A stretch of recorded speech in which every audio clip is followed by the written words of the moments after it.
Bro, turn it down so I can do my daily bread. You hear me, bro? Okay, thank you. Hello, everybody. I'm here to do the daily bread today. So let us see what our daily bread is today.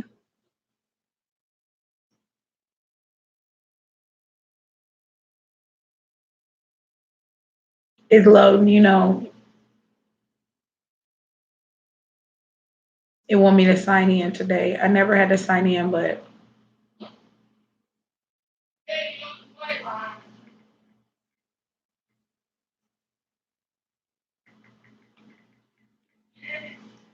I'm signing in today. So let's get this.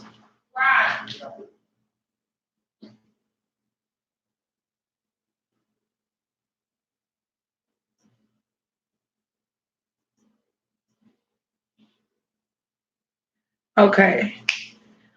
Now I'm logged in, guys. Okay, today.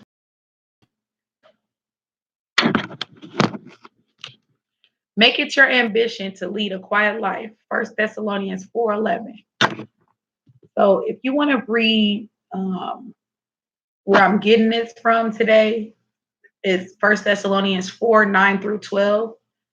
And if you want to read the Bible in 1 year by reading short verses, there's a lot of different places that offer an outline, but you can follow this one. I'm gonna start giving out the one that they give me, and it's Isaiah 47 through 49, First Thessalonians 4. So if you want to start reading the Bible, you don't know where to start. Isaiah 47 through 49 and First Thessalonians 4 would be a good place to start today, and then every day we can go through it. So finding a quiet life. What do you want to be when you grow up? We all heard that question as children and sometimes even as adults. The question is born in curiosity, and the answer is often heard as an indication of ambition. My answers morphed over the years, starting with a cowboy, then a truck driver, followed by a soldier, and I entered college set on becoming a doctor.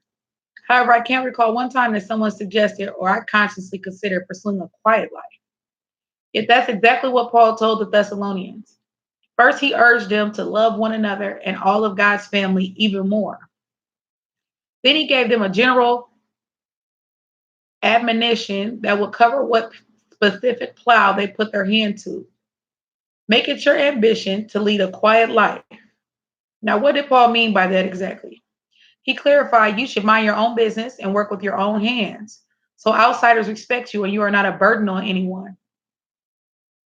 We don't want to discourage children from pursuing their giftedness or passions, but maybe we could encourage them that whatever they choose to do, they do it with a quiet spirit.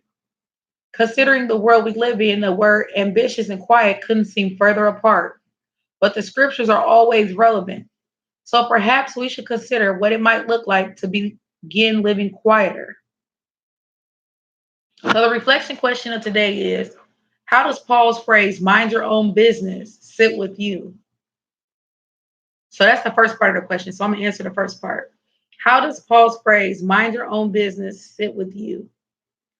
So I'm just going to tell you what first comes to mind. When I think about minding your own business, I think about everybody being different and everybody having a specific purpose.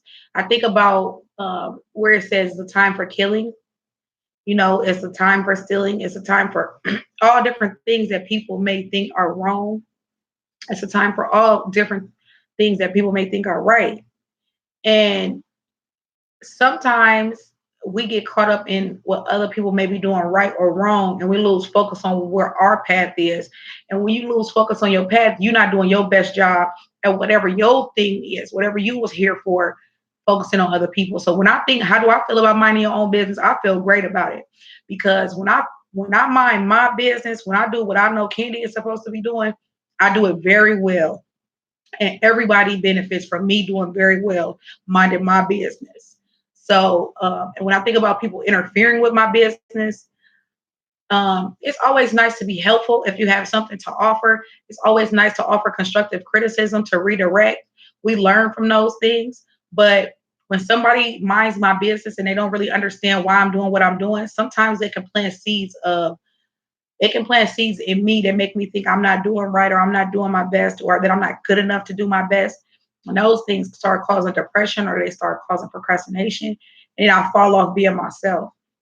So how do I feel about minding your own business? I feel like I'm with it all the way. Minding your own business is the best thing you can do to focus on yourself and get yourself where you need to be. And it's peaceful and happy. Minding your own business. I'm with it. So who comes to mind of someone who lives a quiet life that you might emulate?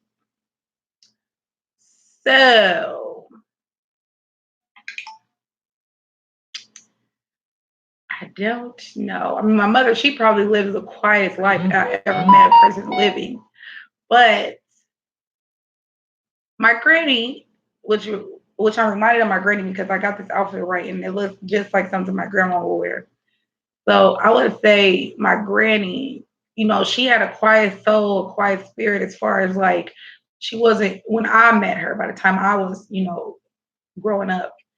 She had a quiet spirit. She stayed to herself. She worked, she had a relationship with God, but she also I'm reminded of her so much because I feel like I'm a lot like her and where I like to keep to myself, but I like to help. I always like to be available to help somebody. If somebody need food, if somebody need instruction, if somebody need a shoulder to lean on, if somebody want to vent, I like to be that person that's always able to do something about that. So that would be the person that I say, my granny. I would like to emulate her spirit. She had a soft spirit. She didn't bother people. She was a very loud person with her voice, and I am too. But her spirit was quiet. She wasn't a messy person. She wasn't into everybody else's business. She was just a quiet older lady that went to church, did work, and had a lot of knowledge to offer and a lot of support. So that would be my person. That would be the person that comes to mind. So with that, we're going to do the prayer. And the prayer for today is Jesus, living a quiet life sounds so inviting, but I know it won't come easily. I ask for the grace to mind my own business, but not so I can close myself off from the world, but that I won't add to the noise. In the name of Jesus, amen. All right, that's all for today, guys. I'll be back tomorrow. Mwah. Have a good day.